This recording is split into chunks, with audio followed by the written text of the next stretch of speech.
release strategy, we have a release code, and the question is like how to transport release strategy to production environment. When you see our release procedure, the things which we maintain, for example, let me go to the release procedure configuration. The release group and the release code, the values, the basic release strategy configuration, everything will be transported through transport request, because when you do the configuration in the development system, that will be saved in a transport request, and that will be moved to the next systems like quality and production. But there is a data where you maintain the classification details. That details will not be saved in the transport request. We have to maintain in each system. Let me take any one example which we maintain in the CL20N, for example.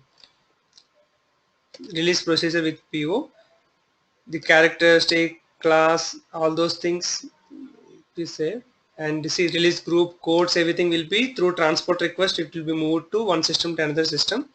But after coming to this release strategies, and even this whatever you do, group strategy, everything will be in the transport request, which will be moved from development to quality, quality to production.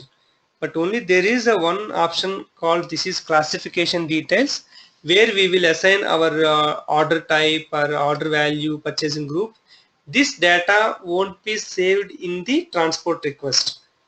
That data we maintain with the transaction code /n CL20N. CL20N, and by giving the 032, and for example the release group AK, and strategy is K2. We go there. See, this data will be maintained with CL20N in each landscape, development, quality and production.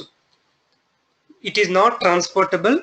We can directly maintain in the production system by using CL20N transaction code.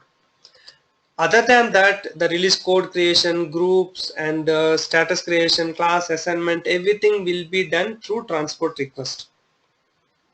This will be maintained manually.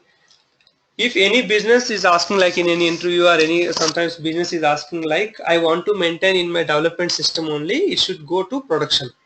At that point of time, the CL20N data which you are maintaining here, that can be through IDOC. We have a intermediate document, that the concept is there, right? With that IDOC concept, we can transfer the data of CL20N, the classification which you are maintaining. It can be through ALE IDOC setup, the development to quality and quality to production. Once you maintain in development through IDOC, it can be automatically moved to quality and production. That can be achieved, the CL20N data. Other than that, entire data will be through transport request. The import procurement and the standard procurement. For example, we will take it as a context like you are buying a material from other country and you are buying the material from your own country.